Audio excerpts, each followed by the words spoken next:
County meeting and airport commission order. Roll call. Neil Johnson, Here. Greg Collier, Here. Cameron McGarren, Here. Joel Gardner, Here. Steve Smith, Yes, here. Bill Schoonover, Here. Micah Thomason, Here. Okay. And we'll go to the approval minutes. We hear a motion. Move to approve as submitted. Here a second. I'll second it. All in favor, aye. Aye. All opposed. Okay. need to sign it. Oh, wait. Okay, comments from the audience. I know we have Josh Roller listed specifically. Is anybody else have any comments from the audience? If not, I'll let Josh go up there and have his say.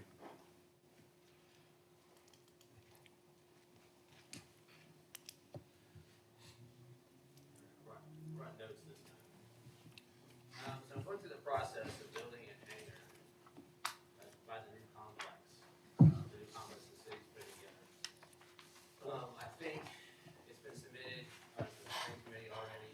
I think we're waiting on city approval, which should happen maybe next week. So I've been told by my contractor. Dave Burris is the architect, and Kinko is the contractor.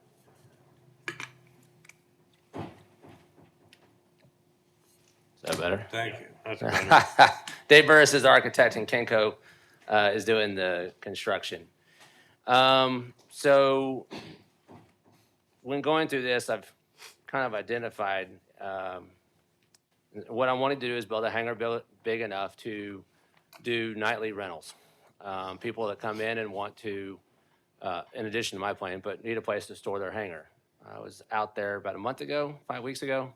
Saw a big Falcon 900 sitting on the ramp and a Citation 10. Those are $10 to $20 million airplanes. Did some research. There is nowhere in Northwest Arkansas to hangar an airplane. You guys know that by your waiting list. But if you're flying a $20 million jet into here and there's weather, and we were flying out in some weather, wasn't immediately at the airport, but all it takes is a couple bouts of hail to ruin an airplane. Insurance companies will cover the whole value, but they will not cover the fair market value of that damage. So even though your plane may be worth 20, they may cover 14 or 15. So it's a big deal, and spending a couple $100 or $500 to put a plane in a hangar at night is easily worth that investment. So I know the city is interested in acquiring more airplane traffic. It only benefits the city when more planes are here selling more fuel. But also benefit the FBO. So the question is, how are you going to get more planes here? You could lengthen your runway. That's probably not going to happen anytime soon, but that would be how you get bigger planes, Gulfstreams. Benefits for pilots, fuel prices need to be better. I can say that. I'll give you what I'm paying now in Conway. But hangar availability is probably the easiest, fastest, rapid way to attract more airplanes, which should benefit all parties. They want to protect their investments. No other airport in Northwest Arkansas has it. This would be the first. And it will separate Springdale from the other area airports. Currently, right now, when you look at gas prices, Springdale is if you include 6 places, and that's the 5 in the area: Siloam, XNA, Drake, Springdale, and Rogers. And I put Conway in the list. We rank, according to the website, second to last, behind Rogers. Now, Conway, I'm paying $543. Springdale is $665. I'm sorry, it's listed that way. I get a field discount because I hangar my plane there with the city, and it's city-owned and city-run. The field discount comes down to $4.64 a gallon. So you're talking literally $2 a gallon. You're putting in 1,000 gallons, that adds up. I've been a big proponent of you'll sell more and do more when you make things more affordable. People will go out of their way to land at your airport. Only 2 airports in the area do a CAA discount, and that's another way that jets will try to get their prices down. You got to pay, I don't even know how much for a card each year, and then that's what you get. So at Conway with a CAA discount, it's $4.89, and at Drake, it goes down to $6.22. So about 50 cents different. As far as runway lengths, we are at 5302. Siloam is smaller, but everyone else has a little bit longer runway than us. I don't think there's much we can do about that at the time. The reason I bring this up is I'm wanting to invest in this hangar, and how this comes into play and what I've figured out during this time is you don't build a hangar first and put a door on it. You get the door, then you build a hangar around the door. And the door is the most expensive part of the hangar. So I would like to put in a 90-foot by 30-foot door. That will get most airplanes, well, it will get all airplanes in there. Maybe not a 747, but we're not going to have those landing at Springdale. So I think the tallest plane I looked up was about tail height, 27, 28 feet. So I'd be able to get that in there. Or a 70-foot by a 20-foot door. The difference is going to be about $75,000. One, the big door allows bigger airplanes to be housed in there. So your expensive jets that are going to want to be hangared when there's any kind of weather around at any point. The smaller door will not allow that to happen, and it's mostly based on the height. So I'm willing to make that investment. I'd like to make that investment. I think that investment in a $1.4, $1.5 million hangar is good for the city. I think it'd be good for the FBO. I think it'd be good potentially for me, but I think there's also got to be some sort of benefit for people that are investing in this city like this and willing to walk away from it in 35 years. Or just being loyal customers to the airport by housing their airplane on the field, knowing that that's now where they're going to get fuel. So basically, after talking to some people about this, I think there is some risk to me in doing this, which I'm willing to take. I think the business model is good. We won't know. I can't make anybody guarantees that more planes are going to fly here because of it. I do think we'll get more. I don't think you're going to get less. It's not going to be any cost to the city. The question is, if you know people want to protect their multi-million-dollar investments from something like hail or ice or snow or whatever else is out there, heat. A lot of jets don't have APUs. That's the thing that, like mine doesn't.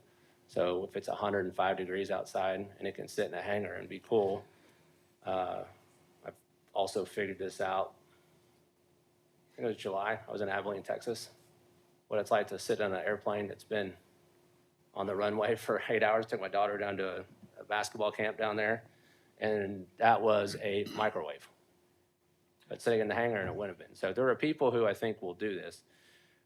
But again, I just I'm willing to make a significant investment, but I'm also doing a lot of infrastructure that I was not aware of that would be required in that complex. I've got to build the drives on both sides. I'd like to do the two hangars on the other side of that, which is also more infrastructure. And I think we've got the letter of intent in on that. But really what I want to know Could I is, interrupt you just a minute? yeah, With what this is set aside for comments from the audience. It gets no consideration during the comment section. And as I'm reading it, you're wanting to build another hangar over there, about 265, that you could lease out periodic. I get that gist, and then I also, you're as a business model, I think what we need as a commission is you go ahead and get this all in writing, talk to engineers, specify everything you've been telling us has to do with lots and lots of time invested, a lot of work to be done at the airport to accommodate what you're talking about. You haven't said anything we haven't talked about through the years, trying to get the airport where it'll handle larger aircraft, stuff like that. actually, so we've done all that work. I've now at the choice where I need And to that's where choose I'm going what with door this. do you guys want me to Before put we in. can consider anything, it would need to be presented to us in a formal petition, in writing, things of this Well, so nature. the issue comes down to is I think there should be a discount for a significant discount for people on the field. The problem is y'all don't control fuel prices. Now, you're, 10 we, cents. Right. 10 cents of the dollar is what we control. Right, and that's what I'm bringing up is there's, instead of interests being aligned, they're not. right, and the only way And- we can police that, let me just put it this way, is we monitor what the FBO is doing. We can't tell them. And if we feel when their time expires, if there's another company wants to move in there with a better offer, then that's when we would come in and make a decision. So to my knowledge, that's 9 years away. And so Well, I'm how sorry. much is it gonna cost the city? I'd like to view myself as a problem solver. I always tell my team, you can never tell me no. You have to tell me how we're gonna get it done. And so instead of the interests being aligned, I don't feel like they are. But we're at the point where does someone make that, I don't think anybody will make this investment without something like this, the way it is at every other airfield. And that's the issue here is that the city doesn't control the fuel. It's controlled by somebody else. I've gone to them and the discount that was offered was not acceptable. And so the question is this the place, are you ever gonna get anybody to do this at this kind of cost? I've got the numbers, I got the architects, the building's done, I can put it anywhere, but how do we fix this problem for the city? What I'm trying to say is this is not the time or the place to do it. I was told by 4 different members I should come here and talk. So You was that's told why. what? Huh? You were told what? By 4 different members up there, I should come and present this at this, I'm the chairman of the commission. well, I And understand. I'm telling you that in what we have here is a time for comments from the audience. And it's usually limited, but Okay. we can't take any action. That's what I'm telling you. I would have to violate everything that we've set in motion here at the commission in Okay, order so to. I guess there was a huge misunderstanding. I was told to come and, I don't care what you were told. I'm telling you now. okay, And, so that's where we're at. Now, you can petition the commission.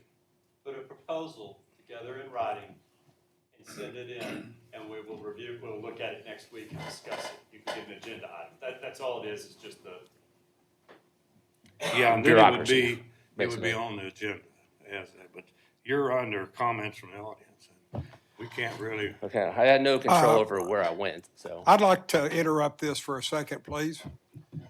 I will take 110% responsibility because I'm one of the 4 that Josh contacted.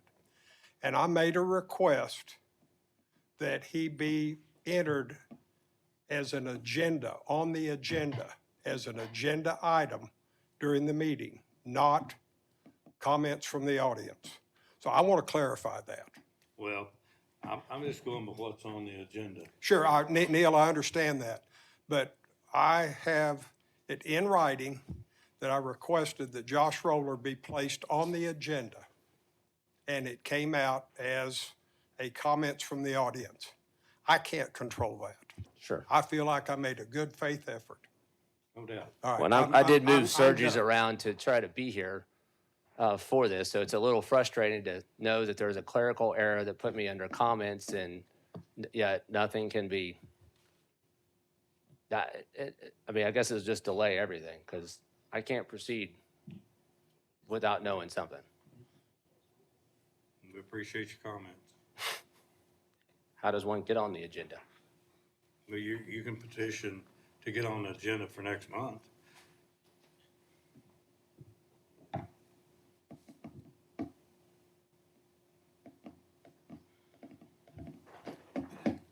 Fair enough. Thank you. Mr. Chairman, if I may, we have not approved the agenda for the day, so I would make a motion to go ahead and make a modification to the agenda to put Mr. Roller on as number 9.5, so that he can continue his statements and conversations before we go to old business and comments from commissioners. Has that ever been done before? It falls under Robert's Rules of Order.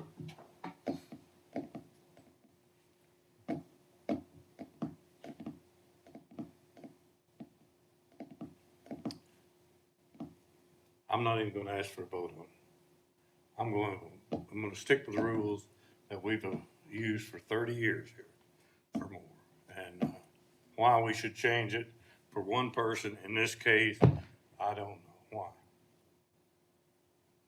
I don't know Mr. Roller from a hole in the ground, so I just know that I see a man here who's come prepared to have a discussion.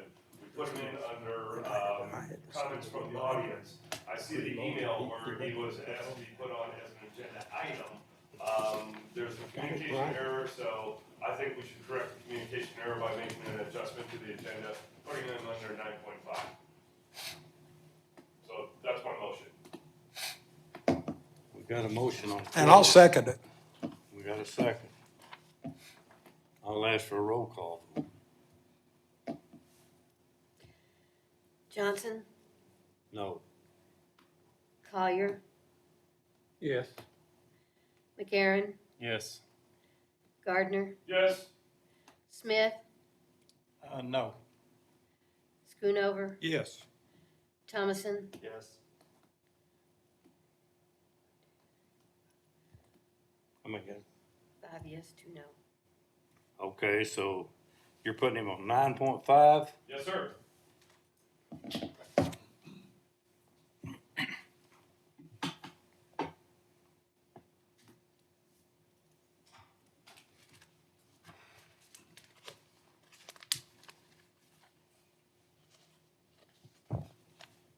You're not even writing aloud, man, the motion.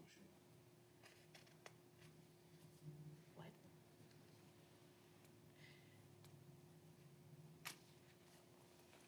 I should have asked the attorney. Okay. Daniel, we have an update from Summit. All right, good to see everybody again. So down at the FBO, we're trucking along pretty good.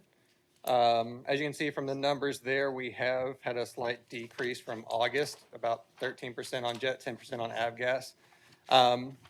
Even though it's a decrease, we are still above average for what we sell per month. The average is about 41,000. We did 43.7 for jet, and so that's looking pretty good. Still continuing to up that average, more traffic every month. If anybody was out at the airport last Thursday, that was the busiest day that I can remember. And Tyson had a big event. A bunch of guys came in, a bunch of planes came in for that. And it got to the point if I had one more aircraft show up, I would have put them on the old helipad. And we were threading planes with 10 feet on either side of the wingtips. It felt like Oshkosh. It was great. Moved a lot of fuel that day. Really good customers. They were in. A lot of them were in overnight. Got there the day before, so we were able to kind of pre-stage everything, get them ready for the departures the next day on Thursday. Let's see. Everybody's getting real excited about the possibility of a new restaurant going in. I was up there yesterday and looked at everything that Laura and the guys have been doing. It looks like a brand new facility now. So we're downstairs looking forward to have somebody good up there and just kind of getting that rolling. We're still getting people calling and flying in, expecting it to be there, and it's not. So the sooner we can get somebody in, the better for our customers and just the general public that walk in coming off the Greenway Trail. I've got 2 more aircraft that have signed with me for space in the new hangar. It's a King Air and an Eclipse. If you know what an Eclipse is, it's a tiny little airplane, a little turbine jet. Doesn't take up much space. I'll be able to use him as a gap filler, really. And then I'm talking to somebody now with a Falcon 2000 that is looking to bring it over here and keep it in the hangar as well. So that one's a little bit different. It's got big winglets on it, so I got to consider my width in the door. It'll fit. It's just we got to figure out logistically how we're going to make it in there. Nothing else of note. Like I said, doing pretty good. Hoping this holiday season we're going to get a lot of travelers through and getting people coming through utilizing our services. And other than that, if you've got any questions other than what I've already talked about, I'll be happy to answer them. All right, guys. Any questions? Door's always open to you. Thank you. Ernest, do you have anything for us today? Just to say that we were able to get the tenant of the restaurant out, and he does owe us for 2 months' rent. We will be pursuing that. So other than that, I don't have anything unless something comes up today with, and just as an aside, Mr. Gardner was correct in his motion that he made, and it was second and it was voted on. So I'm not sure if there's any materials that go with, that should have been provided to the commissioners or not, but I don't see anything in the packet, so. But certainly the commission does have the right to amend their agenda, so. Thank you. Yep.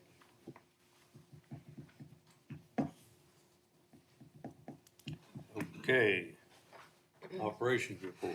Okay, hangar rents, maintenance, et cetera. I think everybody's up to date on their rent, with the exception of the restaurant. Then the hangar roof repairs. I've talked to our insurance people. I think Greg's spoken with them, and we do have a full replacement policy. So whatever the actual cost is, that's what the insurance is going to pay. The money that they mailed us initially up front, he said that was just a partial payment. I imagine if we don't do anything, that you don't get the full value, you only get, I guess, that partial amount. But he said that's enough that we should be able to get started, and then whatever the cost is, that's what they'll pay. I know Greg's done a lot of work on that, but turn over to him. Okay. Well, I didn't understand that it was replacement cost, but I can go back and ask that. The numbers that I got from him were solid numbers, not whatever the replacement cost is. But that being said, there's depreciation. So how it works in insurance is, on a roof like this, the insurance company pays you X amount of dollars, whatever that percentage is. And then once the work is completed, I'm talking about replacement, then the depreciation amount is then paid once it's shown that they've been replaced. So that, what we were looking at in the past, you know, was $489,000 basically is what we were looking at, trying to decide if we wanted to replace them, pay the extra, or repair them with that sealant. But there's actually, and again, I can go back and find out if it is a true replacement cost, but the depreciated amount that he told me roughly is $394,000. So it would be that $394 on top of $489, I'm approximating. So that would get us really darn close to replacing every roof here. And if it is a true replacement cost, then that means they will replace them, whatever the cost is. And that's not, again, that's not how he explained it to me. Regardless, my thoughts are, I would not want to put a Band-Aid on something that we can pay to replace in full. Yeah, I think we should, if we're getting the money to do all of it, I think now's the time. That's good for 20 years or better. I was trying to keep up with your math there. It looks like we have about 750,000, and we're gonna need $1 million, so we need to come up with 250 So more. I'm assuming, I saw this laying here when I got here, this is the new price that. Yeah, he sent me from 2 this months this later. morning. That's kind of crazy that it went up that much in 2 months. But that's it what doesn't surprise when the me. insurance man came to the airport that day and I spoke with him, he said, even if you say you tell him to start today, well, by next month, the price could go up. But he said that doesn't matter to you. He said, we just have to pay whatever the price is. That's what I was told. And this is the only roofer we had to bid on, right? Yeah, we No one didn't, else bid. right. Well, we didn't get bids. We just asked this guy to come and do it. Around 870 is what my math is So it coming was up with. 870. So we're 130 short, but you think if it's full replacement, we won't have to worry about that. Correct. Okay. But that's as simple as a phone call. We should be able to find that. And if he told you that, then I'm assuming he. Well, we had a That's what motion we had. in it that, we put that in the motion, that, and if that's the case, we proceed. If So we need to get bids. Do we need to get other bids? I was told we do not need bids just because it's insurance and so it's not up to us what the cost is Okay. anyway. We could, but You either need to get bids or waive competitive bidding. We had a similar thing happen at the youth center recently where there was an insurance reimbursement. So you either need to get bids or you can waive competitive bidding if there's a compelling reason to do so with quotes, at least 3, 2 or 3. 2 2 to 3. And depending on what the city's purchasing requirements are, they may need to be faxed or actual quotes. But I would make a motion that we waive competitive bidding based off of the emergent need to go ahead and get these replaced and the fear of the cost of materials going up and out of our reach, and accept this bid through Stearman. Is that assuming the phone call clears up the difference? I'm not sure about waiving the bids myself. I don't know if I like that idea. It's not like they're But leaking and it's we're not not. it's not a bid, though. It's, they're gonna get paid from the insurance, whatever their cost is. It's not, I mean, we're not taking like a low bid or anything, because to us, it's, Well, but we're somewhat speculating that. We don't know that. Or I don't know that for a fact. You said replacement cost, but a lot of times in insurance, words get confused because most people don't live that world. And so I just want to confirm that is the case. right, that's what, That was my point about including that in the motion, that subject to that being the case. I think So there's you a have a motion. motion. So you have a motion. Okay, we have a motion to waive competitive bidding, and, do I hear any more comments? We're not in a hurry on this. We're not in any kind of hurry on this at all. I feel like it's our responsibility to make sure we get the right numbers here. So I'm not gonna vote for competitive bidding, or to waive it. I'd rather have a competitive bid, and let's make sure we get this right. I know we have a gentleman that kind of stuck his neck out and did this for us. He's got an opportunity to bid it for us. Did I make my point clear? I mean, I'm with you, but we could put it in the motion, subject to the comments being right about it being a complete paid for, with, that the insurance is what we are reading it to be. I'm happy to make that motion. Well, we got the other one on the floor. No, We gotta get rid of that from the first. Pardon me? If Well, there's we no haven't had a then it second. dies. Pardon me? If there's no second, then it'll die. I understand that, and I haven't heard anybody want to second the first motion. Okay, then it'll die now. We got another motion. Are you making a motion? I'll make a motion that we, pending the result of the phone call, determine if we have full replacement cost coverage on this, that we put this open for bids, to get bids to determine who to use to replace the roofs. Okay. second that. Okay, motion second, that we take competitive bids. Roll call. Collier, Yes. Gardner, Yes. Johnson, Yes. McCarron, Yes. Smith, yes. Schoonover, Yes. Thomason. Yes. Okay. So we'll be moving forward on that. One little caveat to that too, that I didn't bring up, is we do have a deductible that we'll have to meet. And I believe, Laura, do you know off the top of your head, is it a total of $20,000 deductible? I think it's 10,000 throughout the city. Okay, because what I read was 10,000 on Well, it hangar would've been- one maybe, and then there It'd was be a another 10,000 for the tornado damage, and then 10,000 for the hail damage. They're separate storms. Yeah, And But we it's- had, It's throughout the city, so it won't be us to cover the full 10,000. Whoever had fire department damage for the hail, police department damage for the hail, city hall, all that is spread out amongst that $10,000 deductible. okay, So it won't just be the airport covering that 10,000. okay. Okay? You good? Okay, move forward to the hangar roof repairs. Now, we have the restaurant proposals. yes, Laura. we have And both I'd like to parts- say two one parties thing here. before we get into that. I'm gonna recuse myself from any action on this. I know one of the parties real well, and in fact, they rent for me, and I don't feel like it's right that I would be involved in any decision. So, will you take it over? Yes, sir. Okay. Great.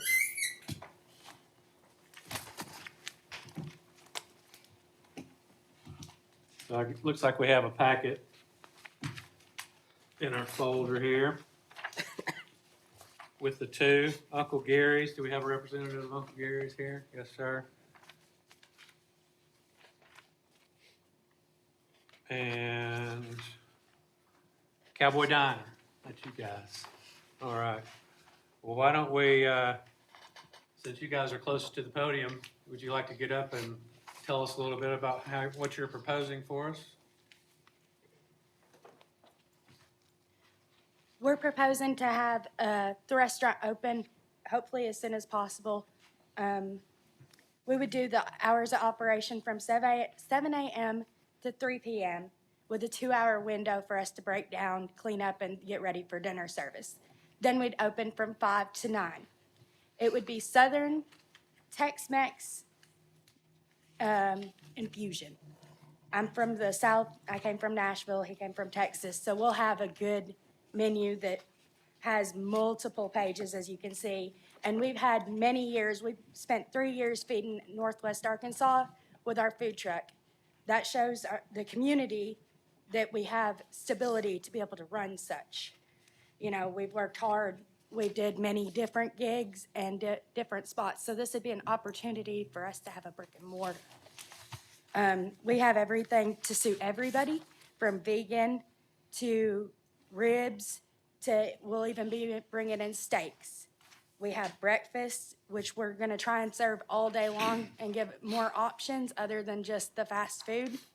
I know a lot of people's favorites like Susan's and stuff, they close at 2, so you could still get breakfast at 5 for supper.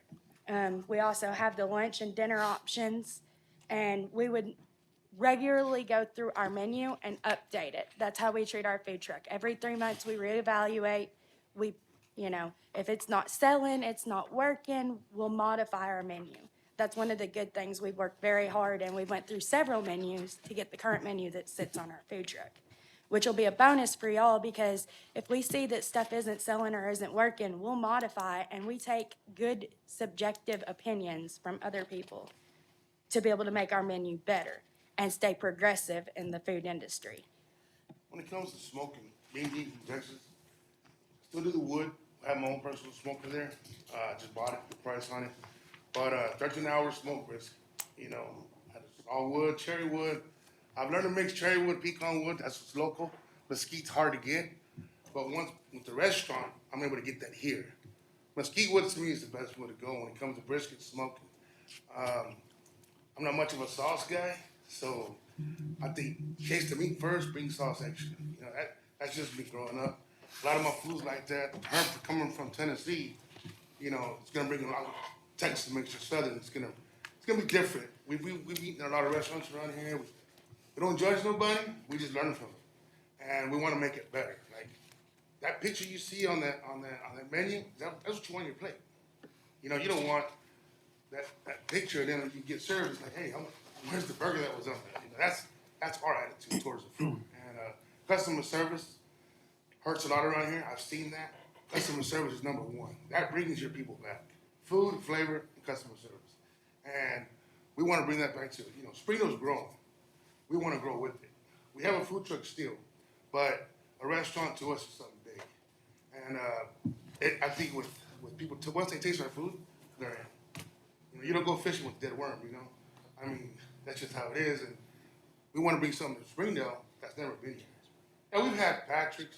I love their burger. But the Texas Smash Burger is something totally different. Anybody can smash a burger. But you ever had a thicker patty? You want to fall asleep after you eat it. All that meat. You get a thinner patty, you taste lettuce, tomatoes, mustard, flavor, everything. And you enjoyed it. You can actually walk away from the table. And I know you want to come back for that same burger. And that's what you want, local. You know, Patrick's, Westside Burger, they're coming back. But yeah, that's what you want. You want memories. I mean, they've been here for 50 years for a reason, you know, and it's not just because they just flopping around, but their food's good. So tell us a little bit about your food truck. Where is it located? We do events. We do different events. I did the churches. I did the Sonora. The elementary had a fall festival evening. I did that. I did the Mercantile Market out here towards Elkins between Springdale and Sonora. area in Elkins. I've did Walmart corporate before. We did all different events. Carmart, schools, Rogers. We frequent Rogers a lot for parent-teacher conferences. Now, we would still be able to push people to the Springdale Airport because our food truck will still be in operation for weekends for events. But we have really good employees, and it will be like a family-style business. We've worked very hard at this business. And then I feel that I've already spoke to people, and, you know, we could have it open pretty quick, like for the holidays, because people will start flying in, and you need that restaurant open before people start flying in. It's very important. So other than people flying in, have you guys thought about a marketing plan? Yes, we have a marketing plan to be able to Give us a little market. synopsis of that. Well, we do Vistaprint a lot because we do a lot of even our menu. He sits down and makes it. Everything's made. We don't really outsource a lot. So we can do the Vistaprint has the postcards. So once we get open, we can postcard the flyered area. We can do street signs. I was told by certain people that I was allowed to have street signs to do that. And then there's actually radio is very affordable now to do some radio marketing for Northwest Arkansas to get more people into the airport and come see us, come eat, you know. Hopefully that'll bring him more flight schools maybe. And, you know, I don't mind pairing up with anybody that wants to do stuff like What's the reputation? I've been here 11 years, but I don't know if y'all ever heard of Adam, Dr. Royals, Lefebvre. He has his own business there. He's part of the council and everything out there. But then his name is growing out there, you know, and then me being a little brother, it's like, it's just word of mouth, you know. And then I used to run within the supermarkets, 2 supermarkets here, Hispanic markets, one on Robinson behind White Liquor, and then there's one on the Old Dollar General. I ran both of those for years. And you grow friendship through that. And people ask you, you know, I got my t-shirts, all the Tex Mex, that's the name of the food truck. Hey, you're doing good, you know, so it's just word. I already know just opening the doors, it's gonna be packed. Just by opening the doors. But I know there's a limit. But it's just a reputation that I know I have confidence in my food and in my reputation. And so what is her? And that's why I know it's just, you come to my restaurant, eat my burger, you're gonna be back the next day. That's how I see it. I have confidence in my food and my customer service. What other questions do we have? Total, how long have you been in the food business? Total. Now he's Grocery retail or food? Just cooking? Restaurant business? Probably about 26 years in grocery retail. Together with that, probably about 10 years cooking. Running your own business, how long? I'm sorry? Running your own business, how long? Business going on 4. Okay. I turned 38 in December. I was a private catering chef for the University of Cumberland University. I did a private catering chef. I spent 8 years before I acquired him and moved over here to Arkansas. I've been in the food industry since I've been 16. I've worked at corporate kitchens. I did cooking competitions. I've went and, you know, competed in all different levels with the food industry. My college prerequisites was veterinary medicine. I chose to have kids, but I was really good at cooking, so cooking stuck with me. So I've cooked from everywhere from, you know, I worked at Susan's for a few months during one of the COVID bouts. You know, I was Waffle House, I've been teen trainer.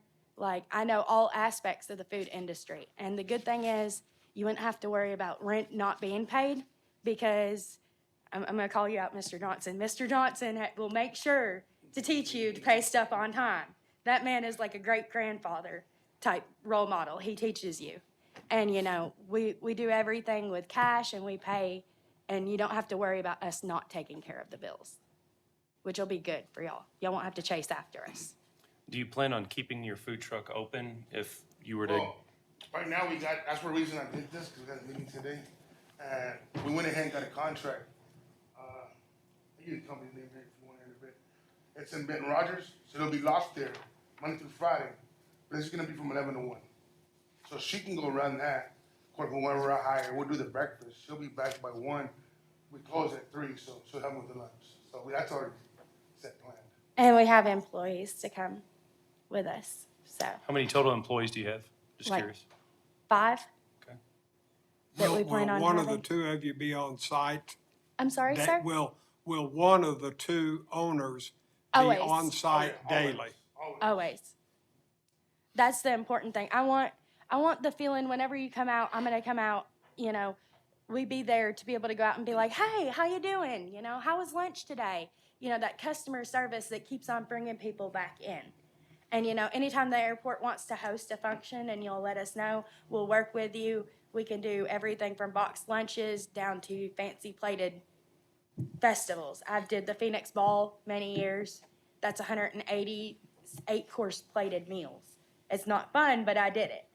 You know, I have the capabilities to do anything we need to do with it. Now, I would like to be, in future, be able to host and do stuff like that. You know, say y'all want to host a ball or something. I like that. That's my thing. I have a wedding this weekend. I quite often do expensive caterings, so it won't just be just a simple burger joint. We have so much to offer. I got one last question. You guys gonna have a liquor license? Eventually. Okay, I would. no worries. I would put it after the first of the year. We'd like to get in there. We'd like to establish our business and our clientele, and then we'll add a liquor license eventually. Thank you. Anything else? We move on. Anything you'd like to add in closing? No, alcohol and liquor license, how does that start off? Like, it's two different licenses, right? Or is it the same? There's a liquor and a beer and wine. Expert in alcohol. I mean, I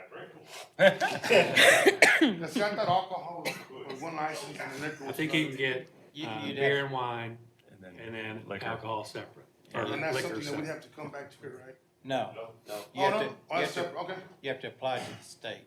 yeah. Down there in Little Rock. And, Yeah. Okay, thank y'all for your time, appreciate Thank it. y'all. No problem. Thank you. All right, Uncle Gary, as you're up, if you'd like to visit with us. How y'all doing today? Good. Great. A little background on me. I've been in the food service business for 35 years. I've worked for Cheddar's Casual Cafe, 94th Aero Squadron on Port Columbus International Airport. I've owned my own bars, and last 15 years I've owned a pizzeria, takeout, in Buffalo, New York. I relocated here a year ago. I got a couple investors to go in, and we're gonna start a restaurant company. Our idea here is fast casual. It's gonna be breakfast and lunch to start. We would like to go into a dinner menu, looking at how your customer flow is, how many people we're gonna be able to count on after 5 o'clock in the evening. We do have an idea of having a liquor license. We'd like to do catering, off-site catering, and most of our advertising would probably be on the internet and through social media. We also would like to be a part of the aviation community, doing luncheons. I noticed you have a small meeting room. I'd like to offer that with food, et cetera. My two investors are lifelong Arkansas boys, so I'm learning the area a little bit. My background is going to be more in the fast casual pizza, subs, wings, buffalo wings, breakfasts. We're thinking baked goods and possibly a coffee shop right where the bar is right now. And obviously, a liquor license is at least 3 months away. We'd like to be open by December 1st, if not earlier. My plan is to hire a minimum of 3 and help maximum of 5 people. I will be on site all 5 days, Tuesday through Saturday. If business does show itself on Sunday or Monday, it's a possibility we would expand and hire more managers. Any questions? I'd like to make a comment to both of y'all that, from our past experiences, and we've had some people that have been there, hours have been inconsistent, so that people are reluctant to go there because they're not knowing for sure if it's gonna be opened or closed. And I know you're excited and would love to think that you're gonna just tear the doors down with customers, but I would caution you that the beginning could be a slow start, and hope that you'd have some staying power to build this business that goes forward, because I think in the beginning, because of the experiences people have had with the past occupants of the restaurant, that the startup will be a struggle. Most are. I've started 3 different businesses on my own. Like I said, 2 bars back from 1989 to 1995, and then Papagino's Pizzeria from 2003 to 2019. I was hands-on day in, day out, 7 days a week. I understand the hours of the restaurants. I was general manager of the Lansing Cheddar's Casual Cafe, which was doing $5 million a year, a staff of 125. Did you say what your hours you plan to be? Tuesday through Saturday, 8 a.m. to 2 p.m. And then we have to, for me, it has to be, what is the volume? I noticed on your website, most people are there. I hear possibly a good breakfast and coffee break type thing, more like an internet lounge where they come in and get a cup of coffee, maybe a homemade baked good. And then lunches is going to be more quick service, because everyone's got to be in and out in a half an hour. So I'm looking at the 60 or 70 employees you have at the airport, plus the tertiary businesses. And you have several apartment complexes right around there. So I'm hopefully marketing to them. I see a couple more are being built. As for the food aspect, it can only expand. We're starting just with lunch to expand to a dinner menu and possibly a liquor menu.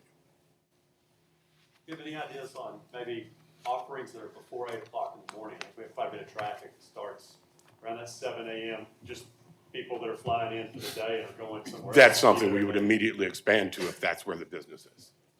That's right, Daniel, isn't it? Yeah, I mean, In the morning? Yeah. What time would you say in the morning you would need offerings?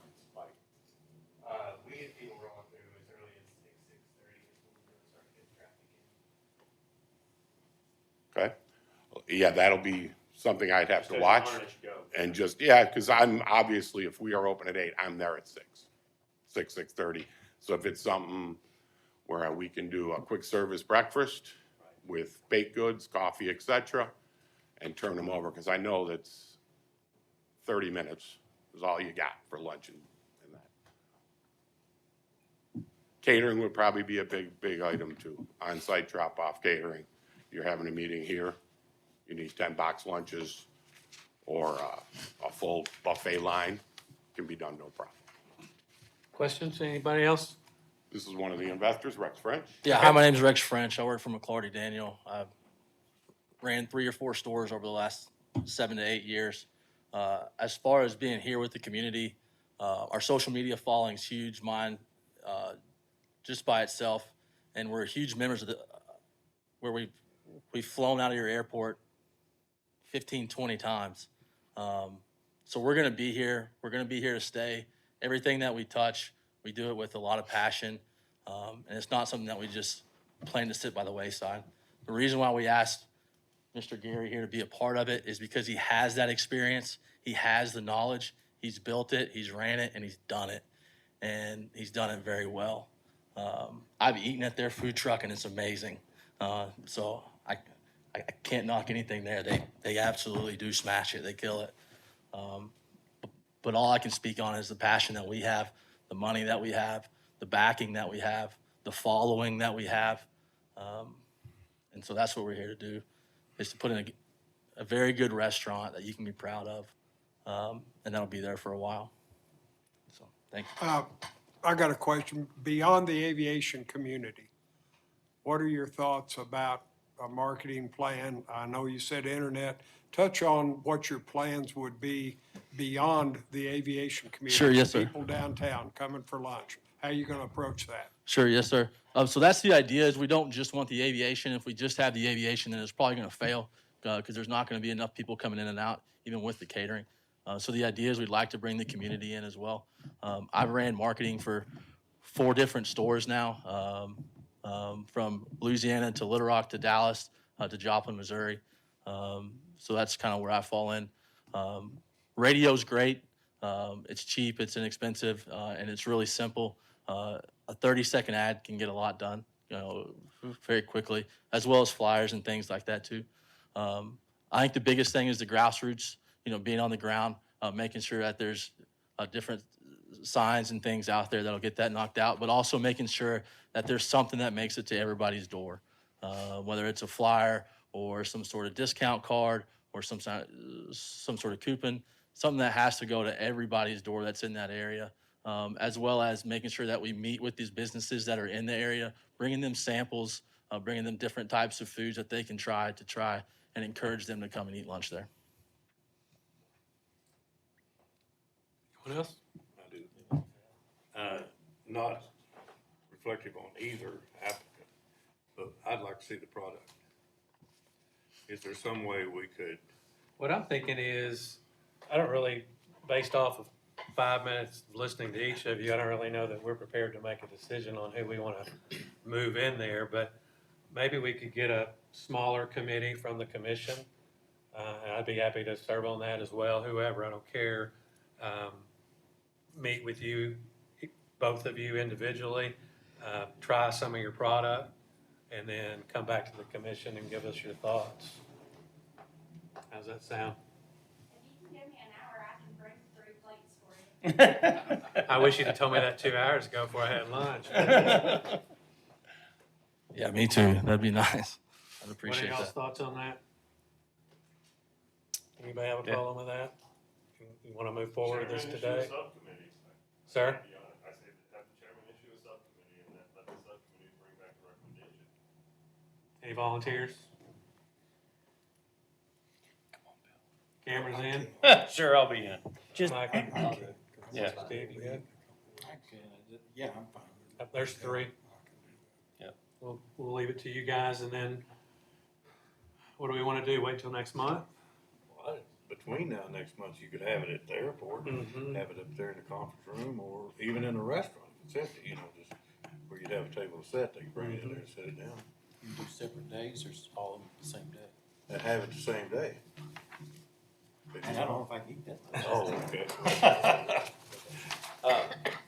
Let's get contact information from you, and we'll coordinate over the next 48 hours. We'll come up with a plan on how to do that, get together. Does that sound okay? Both groups okay with that? Hang on just a sec. We got- I don't want to be a party pooper, but if more than one of you are there, it's technically a public meeting, which means it has to be recorded and the media has to be notified. Just We'll want to have remind Beth you of that. Notify the media. So, Thank you, Mr. Party Pooper. Well, let's just let one of us do it then. Someone, It's not a big deal to, No, we could call it notify the media. yeah. Or we could have the whole, They may the wanna whole eat. commission just meet. Have a s'mores. I just don't want to wait a month. I know they're Yeah, excited. I I don't know. want to wait I a know. month for us to make this decision. November 1st. Yeah. My thing is, I don't know how many people, how I smoke my meats. Take 13 hours. I don't wanna bring you cold ribs or cold brisket, so, Could- anytime, give me 2 days before. Have a special meeting, just eat, vote. Can we? I don't even Just have know. a special meeting? Have a special meeting, just eat and vote right there and get it done within a week. What about Monday?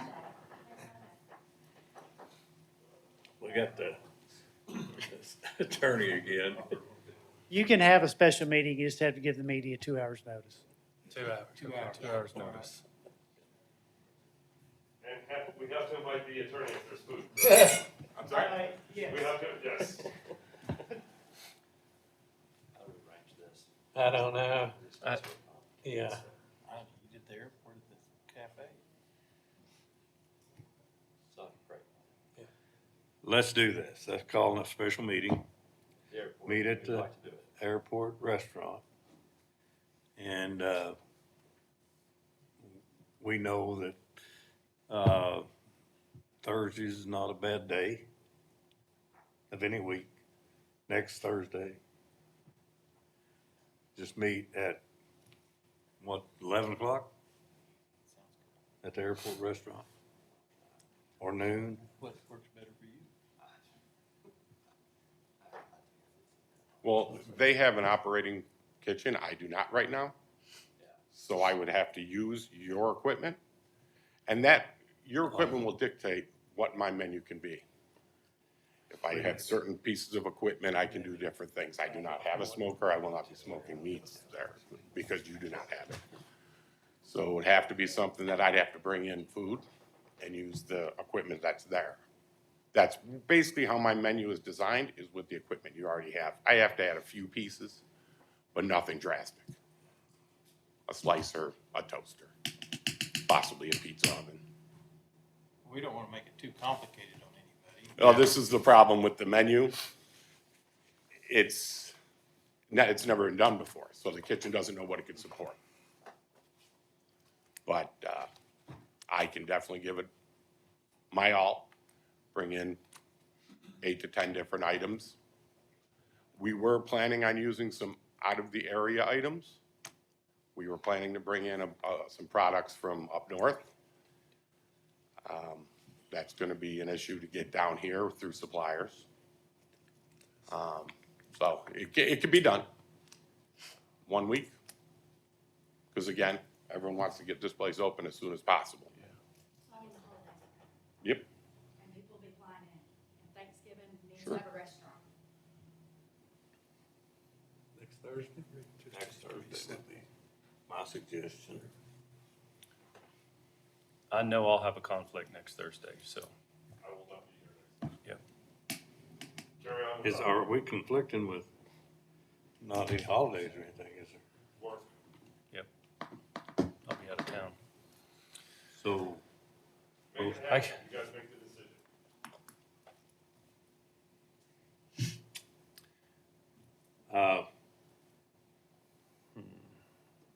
the day before, Wednesday. is that- How have we handled this in the past when there's been multiple? May I And speak to that? yes, I'd love. We've been through this restaurant deal now for how many years, guys? Yep. And every time, we bought a pig in a boat. And that's not a good way of putting it, but that. But every time we've had- done one, I we didn't hear you. had Nothing except just a presentation of promises of what we're gonna do. Yeah. None of it ever panned out. 2 months later, they want to adjust the time.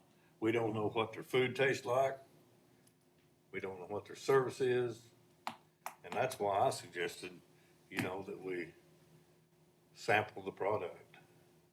I wouldn't buy a house with walking in it. I wouldn't buy a car without driving it and things of this nature. But I want to try to remind everybody also that we are not in the restaurant running business. We are in the leasing of space business. We have a space to lease for $400 a month, and we hold people accountable to that $400 a month. Outside of that, we can set some basic guidelines for when we would, like take Daniel's recommendations on when hours should be running and everything else.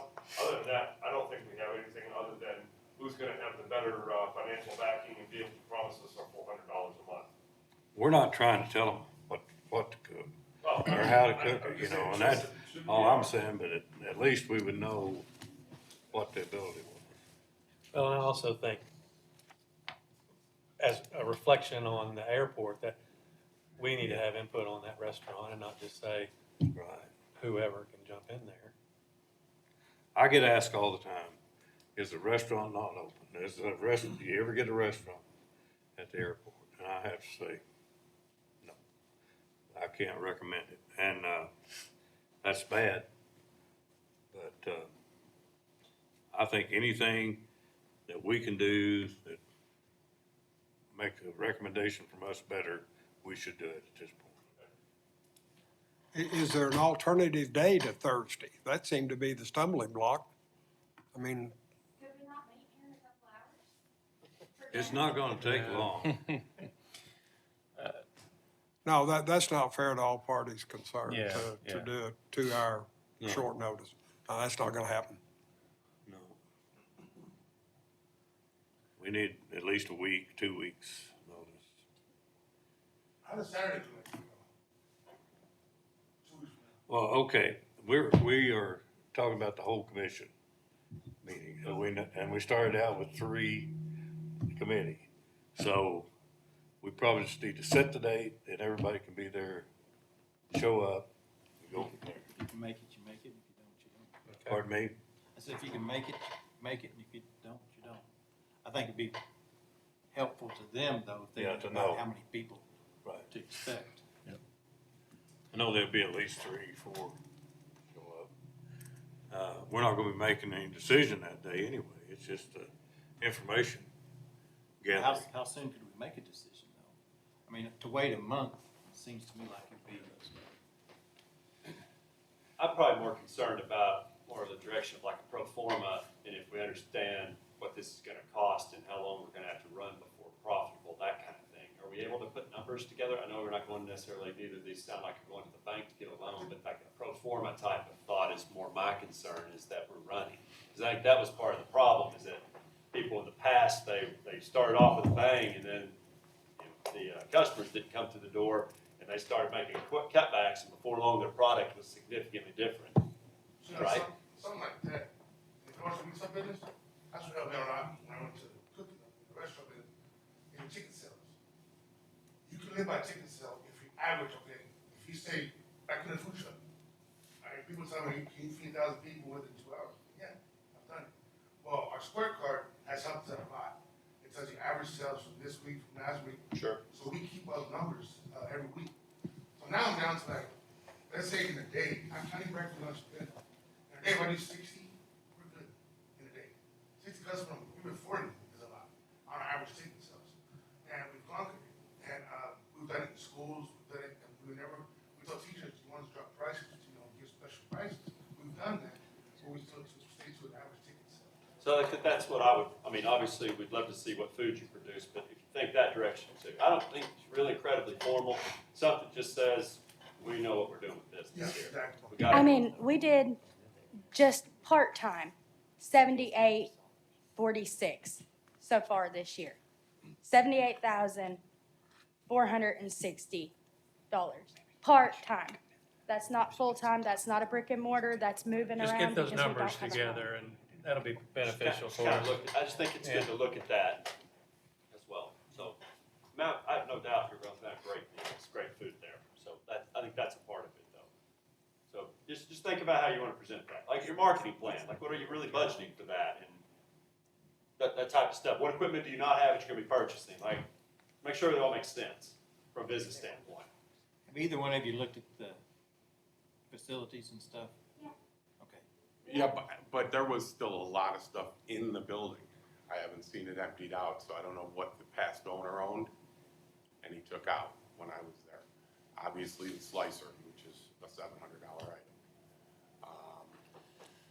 Microwave ovens, things like that, plateware, I don't know what he left. I don't know I don't what's. think it'd be an issue for you to see it. I think we can But that's just part of the cost, because I have all my budgets done for Okay. labor, food, et cetera. Sales is, you don't have anything I can look at that he was doing. Right. So I based it on a $500 a day, 6 day a week, $12,000 a month. And I based everything to stay profitable, to grow into $20,000 a month. That's basically where I was budgeting in. But it can be run on both levels. If we stay at the 8 hours a day, it has to run 23% food cost, 28% labor cost, because labor is going to be high. Due to the overhead being a little bit lower, I can put it more into the food cost. But that's what we're saying. So have we decided on a day? I suggested Thursday next week. Next Thursday, that works. Now, So, one thing on the numbers, it's how much the rent for, The rent, 400? okay. It's really hard to put your numbers to $400 a month, because you know you're gonna make that. You know what I mean? You're gonna make that in 2 days. So, it's hard to put numbers to a little $400 a month. So think of it this way. I know a guy that can't pay $400 a month because he's 2 months behind. We had to let him out. So it is possible for it not to work. So that's all I just want to see that it's been considered. Well, we pay $1,000 a month for our food truck. We give it our all. We're here. We don't need it. we want to see it in writing, though. If you guys can bring us some numbers, we'll see your product, we'll try your product. That's what we want. So next Thursday, 12 o'clock, right? 12 o'clock. 12 o'clock lunch. Both of you guys we'll meet at the airport, and we'll try your food, and we'll see your numbers and your presentation for us, and then we'll get back together as a commission and make a decision. Give them an idea. How much of the restaurant can we use, James? I would have, it's fully available. And we understand. Tables I and would, all. I have to sit down and come up with a menu. Okay, Let's see, carry on. is everybody good with that? Yes, sir. Yep. Consensus? Okay, Consensus. we'll see you, 12 o'clock next Thursday. Everybody bring your appetite. Okay. Okay, Garver.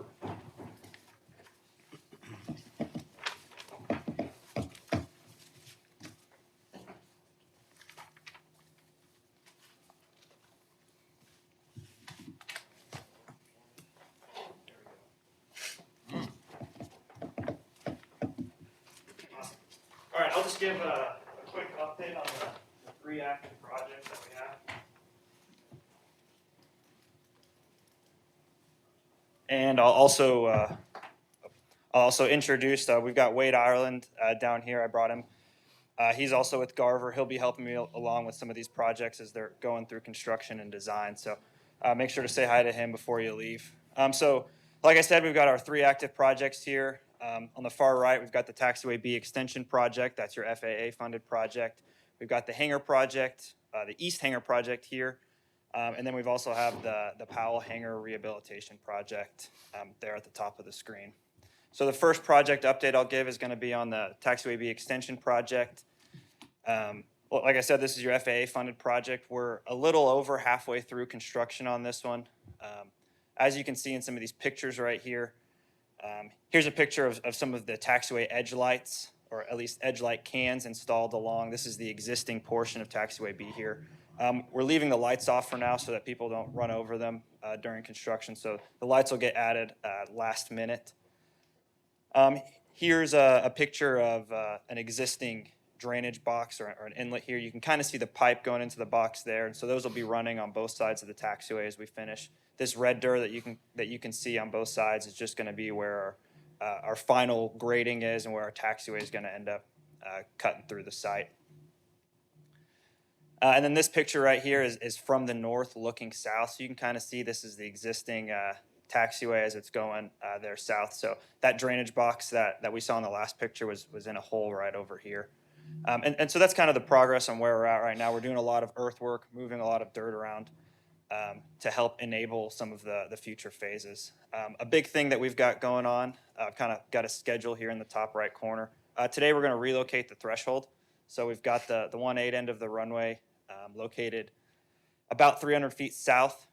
Right now we're going to end up pushing it another 300 feet so that we can perform the construction in this area without having to worry about traffic and impacting having any runway closures or impacting any traffic there. So that's going to occur tonight. We're going to have the contractor come in, repaint the markings, change some of the lighting to help accommodate that. So that's just a temporary. Yep, that'll be temporary until the end of construction. So we're looking at about 2 months, a month and a half there. So the remainder of the items, I mean, we've got a lot of work to do, but this is the part of construction that starts to go fast. November 7th, they're going to start treating the subgrade. I know we talked about that in the old building over there. They're going to add cement to the existing ground to help provide a more solid foundation. November 14th, we're going to start hauling in rock. That's the white gravel that you guys are probably familiar with. And then the week of Thanksgiving, you'll start to see asphalt go down. Once asphalt goes down, it kind of slows down a little bit more. We've got to start installing taxiway edge lights, do some final grading, install sod, things like that. And so there's still a little bit of work left after that November 21st, but all of the main items will be done. Any questions about the Taxiway B project? Yes? With the threshold displacement, large jet, heavy, are they going to have any of this 300-foot space for departure, or is that a drop-dead threshold? How will that work? It is a little complex in how it works. There's lots of, there's declared distances there. What we'll end up doing, I kind of got the plans pulled up here. This is, we've got a lot of notes shown here, but If you're taking off going south, you know, on the runway 18 end, you'll still be able to use taxiway A2 for your takeoff, for your beginning of takeoff. But it does shorten the runway by about 300 feet in the Okay, grand so scheme they're of going things. to lose 300 feet Yes. of usable space? Yes, sir. Okay. Any other questions? And I can follow up on that more if you'd like. All right. The next project is the East Hangar project. This is a picture from last month just to get you an idea of where we were at. The steel frame was going up. And now this month you can see the walls have started to go up, and the door has been delivered to the site. So what we're going to see in the next week is the door is going to go on there. The contractor has their electricians installing lights, installing receptacles, things like that. And so those are the major items of work that we've got left, are just the door and the electrical. That's for the hangar portion. Once, you can see they've still got some of their equipment staged here. Like I said, that door was delivered here. And so once they can get out of the way, we'll bring APAC back in to do some of the final paving, and then we can get this thing open. Any questions about the East Hangar? Great. And then just one final comment about the Powell Hangar Rehabilitation Project. Not much movement on that one yet. We're still working with the Planning Commission. They weren't happy with our exposed steel idea to get rid of the firewall. So we're working with them to find a solution to still not have that firewall, but maybe find something that looks a little bit more appealing to the eye as you're driving down Powell Street. We're looking at options like maybe putting some kind of cover around it. A lot of the columns that you see around town are steel columns, just with some sort of facade on them. We're looking at that, or maybe just, I know James on a lot of his buildings around town has just painted the columns, so that might be an easy solution as well. So once we get with the Planning Commission and can kind of come to an agreement on that, we'll start to really move on that one. Any questions? So you don't think that's gonna be a big expense? Painting it, no. Obviously painting it won't, but whatever the worst case scenario, I guess, from the planning commission. If it was up to the Planning Commission, they'd want us to do the firewall. So that would be the worst case scenario, but I think we've got too many good options for them to consider that will be significantly cheaper than that firewall. I would say any sort of facade cover that we're going to put on it, it's only 2 columns that we need to cover, so we're probably looking at $10,000 to $12,000 versus the $100,000 firewall, which was the previous option there.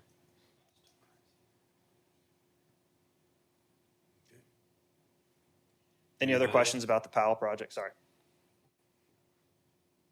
Any other question? Appreciate you. Thank you. Okay, we're back to Mr. Roller. We don't have a proposal from you in writing. Tell us what you're proposing. We agree with all those things you said. They're all concerns. We've discussed them for, I've been on the committee for 10 years. We've talked about the same things. I would say, after sitting there and thinking about it for the last, what I'm putting into words is. I'm having a hard time hearing. Okay. There you go. Better, sorry. That's better. Probably if I were to verbalize this, it would be, I do believe the city should incentivize people willing to invest in the infrastructure of the city. And as you saw from those maps, you guys are doing the apron on that hangar, but you're not doing the drives to it. You're not doing the sewage or plumbing to that hangar. So that's going to be on me to tap into that. What I would suggest is that for people that are building on the field or at the airport, get some sort of discount over cost. Maybe it's 30% over cost of fuel for building a hangar. And it should probably be graded based on the amount you're putting into it. So if you're putting in $400,000 to a hangar, maybe you're at 60% over or some sort of discount. If you're putting in $1 million, maybe you get to the next break, or in my case, 1.4. But it doesn't make sense. I don't think the other hangars are ever going to get built at the cost that they are right now with it, then you got to turn around and pay the exorbitant fuel prices. I'm glad to hear that 300 feet is only going to be for 2 months, because will make it the shortest runway in Northwest Arkansas, including Siloam. We've already talked to the FAA about it, and we are not going to extend our runway. They won't let us. We tried. Yeah, no, and the runways, I think, as it stands today, like I said, you're not going to get Gulfstreams in there, but probably not anyway. Airport's busier. The people at the FBO do a fantastic job. It's by far the best service, I believe, in Northwest Arkansas. That just, for people wanting to make investments in the city, there should be some sort of benefit to them for doing that. Otherwise, you're asking them to build the infrastructure and then asking them to walk away from it. But the issue that we have is that it's 9 years before we negotiate that contract. It's a great idea 9 years from now, maybe we can put that in the contract, that if we have people willing to commit purchasing or building buildings for us and doing our lease program, that there is some incentive. But we already have an agreement with Summit that doesn't include that. So I propose that gets reworked, or Summit comes to the table, because right now the interests are not aligned. You guys want more fuel sales. You're not going to get more fuel sales without more planes.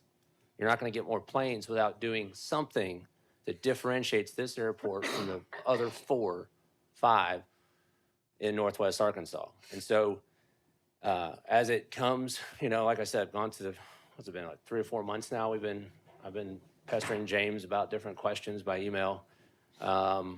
And when you sit down and analyze it and you talk to people, it doesn't make sense that you guys make the money off fuel sales, yet you have no say in fuel sales.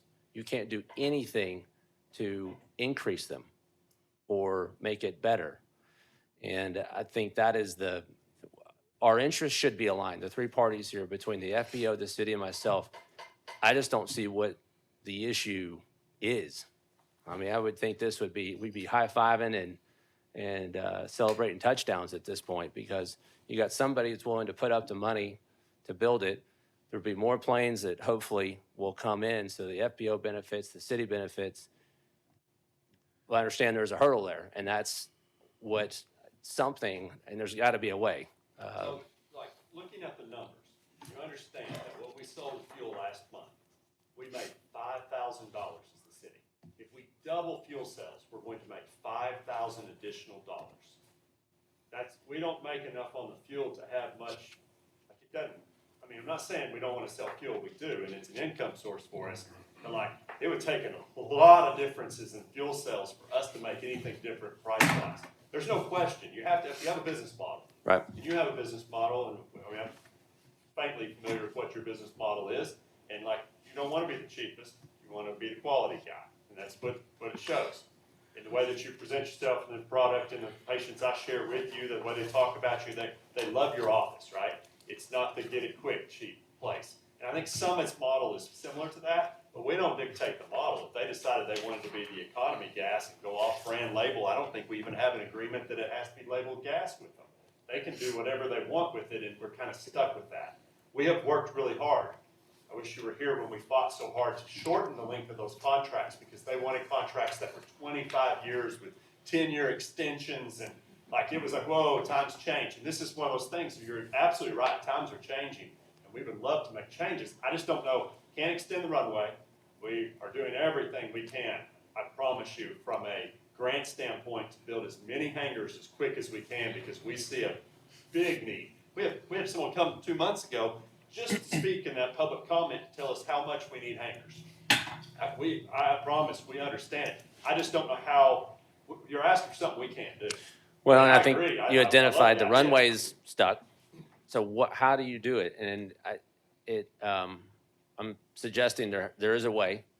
I don't know the way. It takes the 3 parties coming together, but the status quo, as you stated, isn't working. Yesterday, to your point, Spring to Arkansas is not known for destination surgery. I operated at 6 cases, and I operated on people from Tennessee, Louisiana, South Carolina, and Georgia. Again, this conversation, let me clarify something. You mentioned 3 entities, yourself, the city, FBO.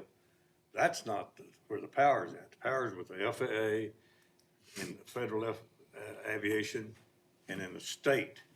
Aeronautical Commission. That's where our money comes from.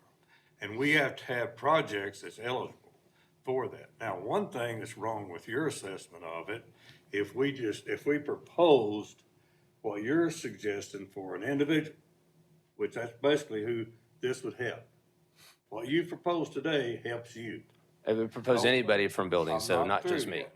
You're saying some of that would bleed over, but you can't present anything to the feds or to the state that would take monies and hand it to an individual.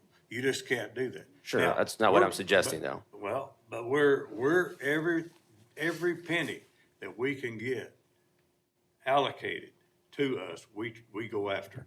And it's tough. You, have a lot of matching funds. Some of it is, none of it is 100% Well, unless you do have to start somewhere, and I agree, doubling it would be a huge victory, but you're not gonna make it 100 times overnight. You do have to start somewhere, and you've got to build. We're in the best location by far. It's centrally located, some of the best staff. Well, I mean, centrally located. You fly into Rogers, you're 45 minutes anywhere you want to go. You fly into Drake, you go to Bentonville. It's just not there. What I'll tell you is you're losing aircraft right now. I saw them at Rogers last week. You're losing aircraft as we speak. Aircraft that would sit there and you fill up at 1,500 or 2,000 gallons a time.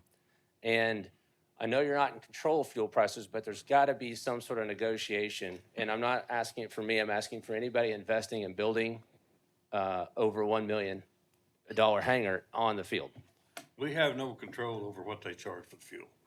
And we can't go in there and tell the FBO if someone invests $1 million in a hangar for the city, you've got to sell it for half price.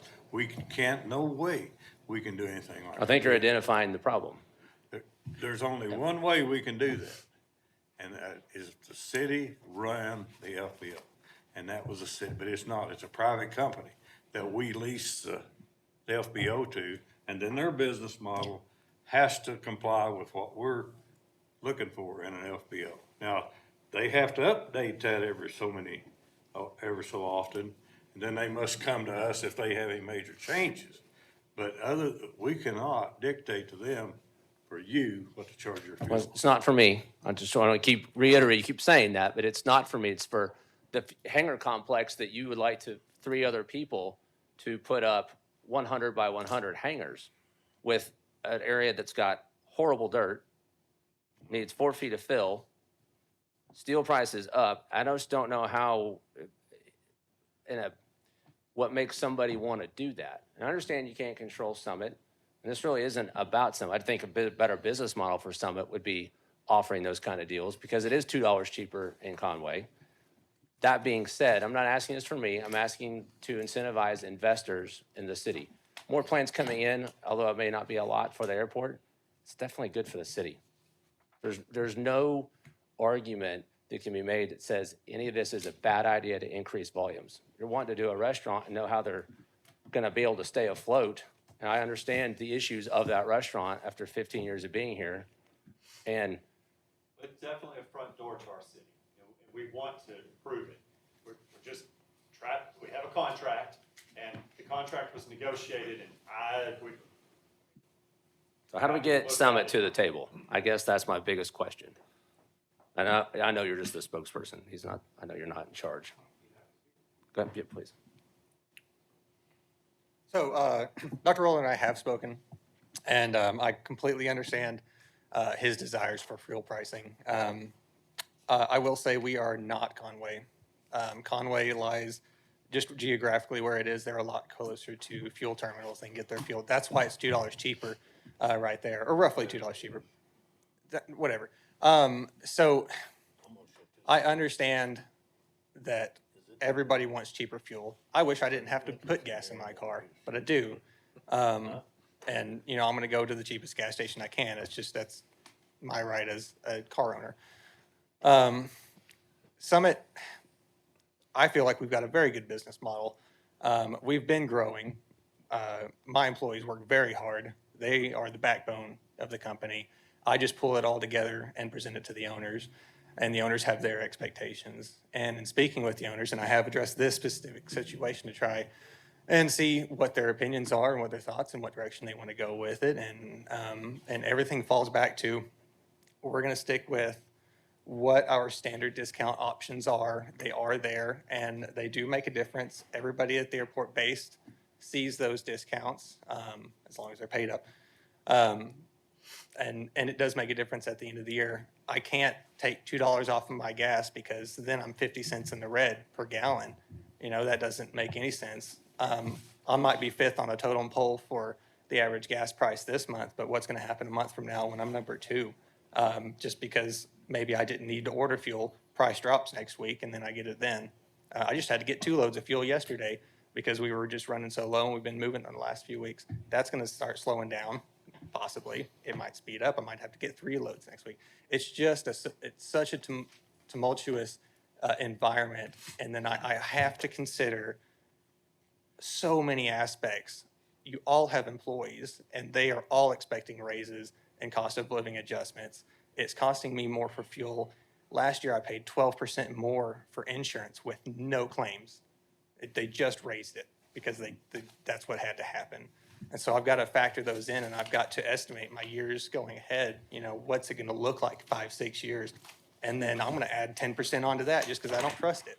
You know, we're sure a city-run FBO is going to offer better gas prices. They're city employees. Everything's condensed. It's vertical integration with the city, and it's all right there. But we're not. We're a private company. I can't even. I'm not even getting into that. It's just. I try to do what I can. I want to make my customers happy. I wish it was possible to say, hey, I'll give you half-price fuel if you build a hangar and do whatever. I mean, I can facilitate customers if we get big aircraft in. I can facilitate them and be the mediator to get these aircraft into hangars, and then they keep all the rent. All I have to do is send them over there, blah, blah, blah. Sorry. Daniel, I think we made it clear that we can't dictate what you do. Yeah. And if you wanted to sell fuel at cost to help the airport, we would be tickled to that. There's nobody be happier than we would. But we understand we can't dictate that. Sure. As long as you're meeting with our minimum standards, you're gonna operate. That's the deal we made with you. And that's the contract. I would like to say this, though. We do have something at Springdale Airport. I've flown for 40 years, all over North America. I've never found very many airports in any municipality, I don't care how small or how large, unless you would go like to Dallas with Love and stuff like that, that you can land downtown. Middle I of town. challenge anyone to do that. So we do have a draw. And if fuel sales was a draw, oh man, we would take over the FBO and we would give it away out here. But we can't do that. We don't have the money. We operate simply standalone. The city gives us this authority to run the airport.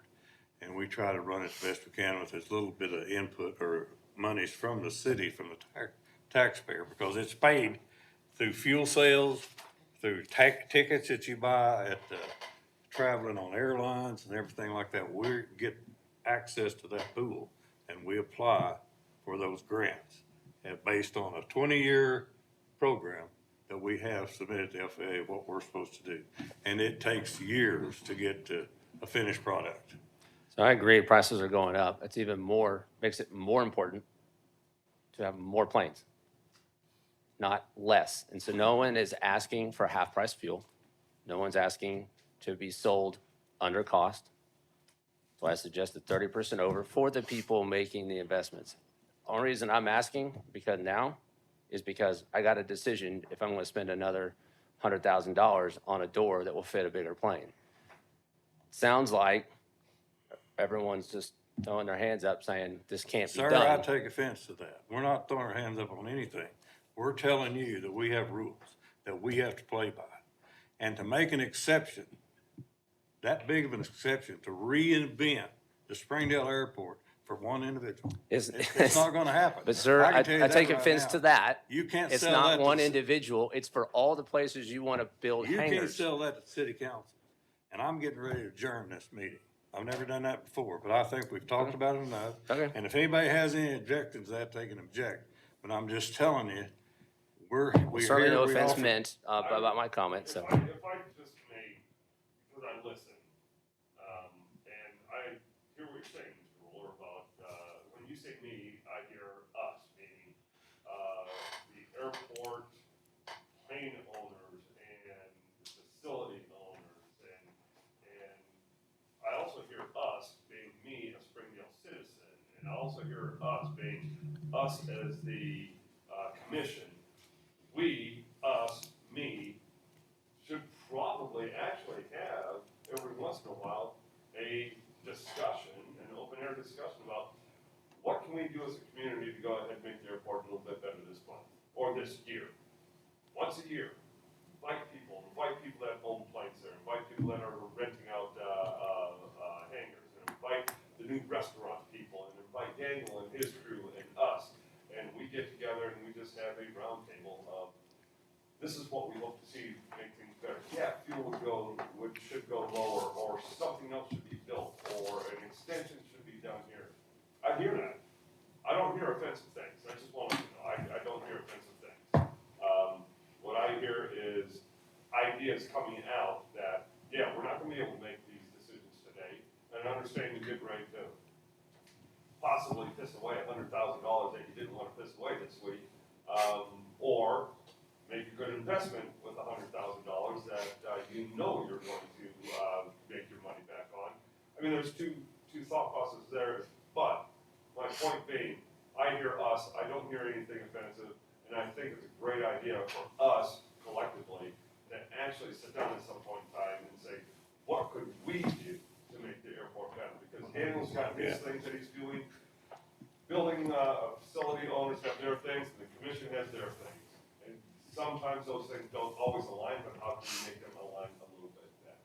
So, I've said my piece after listening to a little bit of tension going on.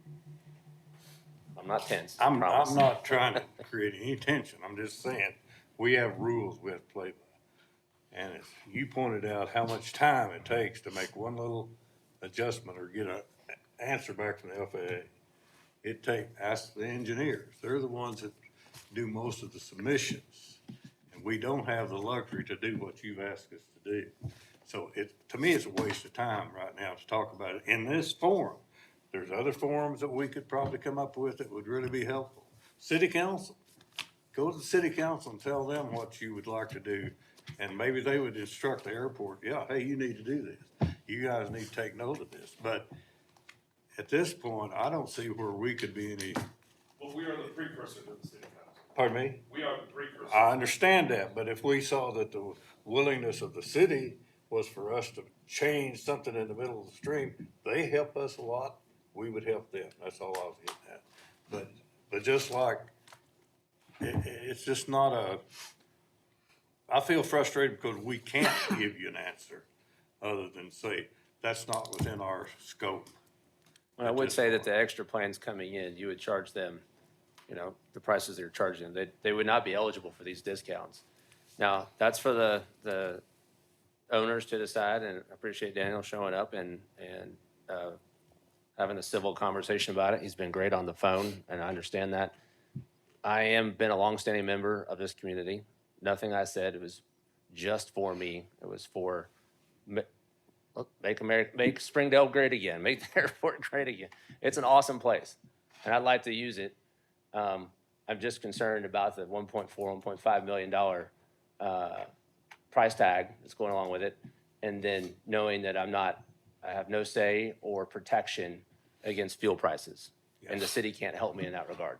So that's where the investment becomes a frightening one, and one I don't think a lot of people are going to be making, even though you want them to. That's all my point. So appreciate your time. Thanks, sir.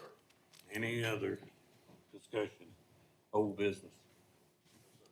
I have a concern, Laura and I are talking, we're having issues with people parking on the grass again. Still having troubles with the same people.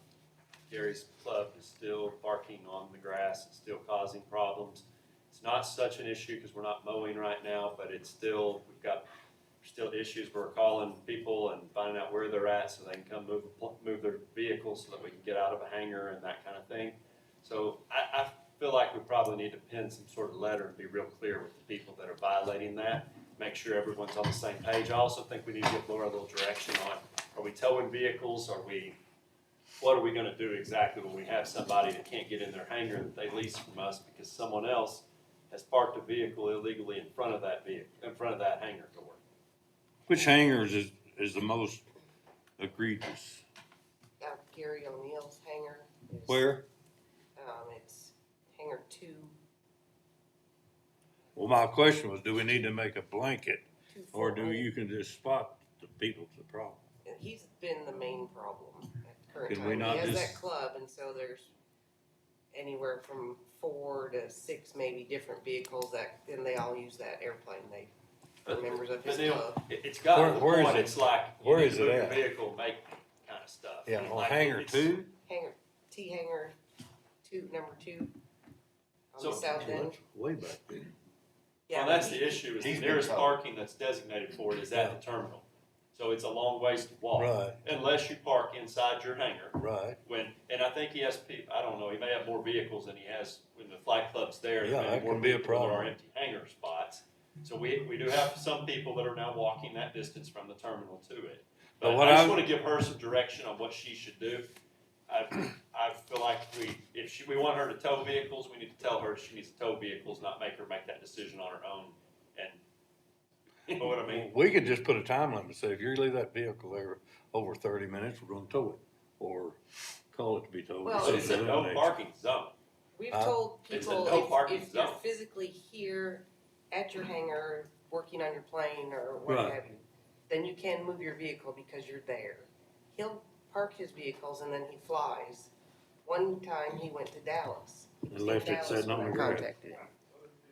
And Yeah. so that was a 2-hour That's- wait, He's for been him to told. move that That's vehicle. just being rude. So, So a time limit, as long as you're at the airport and can be contacted to move it, is one thing. And the last time they were flying, they were making their circles around, touching nose and whatever. How And often so, does this happen? with that particular man, it happened that day. The tower radioed and said, "Your car is in the way." They landed and he moved it. Once a That- month? He said that man said it has happened on 2 or 3 other occasions, mostly on the weekends. So it's one guy, so we don't need a blanket letter. One letter to him that says, next time you do it, your car's getting towed, tow his vehicle. Library, Right. Well, he's told all his club members that it's okay for them to park on the grass too. tow So. theirs too. So, I mean, I've talked to him, this has been going on since last year, October. Would we have grounds to not allow him to lease hangar space anymore if they don't come in immediate compliance with basic rules? Can we, Doesn't Laura have that authority to go out there and get that moved?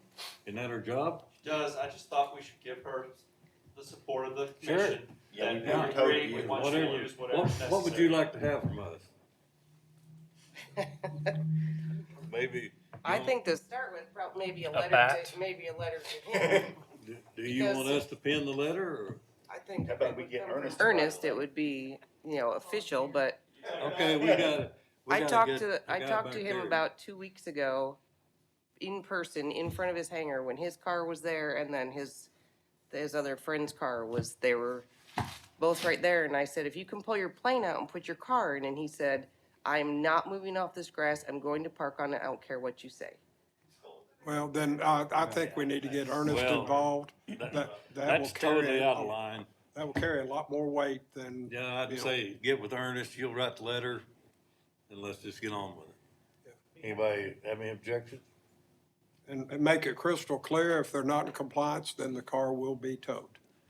I can't imagine someone just being that in your face like that. No, I've got text messages. All He's night been long. very rude, and James Well- has seen a lot of them too. He's been very rude and, Well, I think James, have you Ernest gotten can. involved? Ernest, Talk to him. I have one I haven't other mowed question grass on- this year. When we have businesses on our As dry as it airport is, he'll set the that thing on are fire. He with doesn't it. listen to doing James maintenance either. on airplanes, How about setting the grass? are they required to hold insurance? Like, if they're leasing from us, do we require insurance to cover damages to planes or problems with planes? Or are we, would we have any liability? If someone is working on a plane in their own hangar and they make something that's not approved, are we at any responsibility for that? Are we supposed to be policing that in any way? Well, that's three different questions. Okay, yeah. Well, I thought you'd be fast, you'd get all of them. Well, Come A, to I the had podium. their lease. B, we have toward immunity. Okay. So we obviously don't want something like that to happen, so that's No. the important thing. We don't accept that either responsibility. So any business on our airport property has insurance to cover whatever work they're doing in there. It's part of our agreement. Okay. Is this something where we should update our hangar contract to include peripheral parking? Obviously, people got to get to the airport, they got to do something with their car. Can we control that through their contract? We have parking down there on can. Powell Street. Yeah, I mean, is that the next step? They park at Powell Street, come through the gate and walk down It's to? closer than the terminal. Yes, right.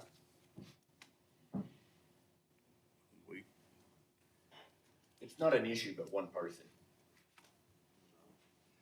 I don't know, we can make rules so. I don't for know that I'd everyone. want to try and Right. accommodate him after Already comments have he's rules making. in place. They're not being followed. Yeah. Do what? I don't want to I try and think accommodate him. A letter from We Ernest. already have rules in place, they're just not being followed. That's the why I issue. said we have. That is the issue. We should have it in place for. Compliance, you pull a certain cars and it won't be there next time for the park. That means forced compliance. That's true. I'd like the letter to not be to him, but to his club, so that the other members see that too. Because unfortunately, I don't know that it's his car that's always in violation, but he's saying you have permission to. Not being able to have that authority, he's given that, so. They'll send me the information, I'll be happy to do it. Get with Ernest and tow it. We didn't do anything, this restaurant background stuff drives me absolutely crazy. Is there any way we can possibly write our contract with the restaurant stuff so that as soon as there is an issue, we stop it and they're done? Because here we have yet another person on our list that owes us money because of the restaurant. You know what I mean? Is there anything? You mean other than just the typical, Typical gets Typical apparently breach 2 of months of contract, you background gotta get before out. we evict them. right, but, well, he was about to get evicted. I had it drafted and Laura signed it. And I was about 5 minutes away from filing it when she said it was gonna be out, so. Yeah. So we're good with what we have, okay. That's the cost of doing business.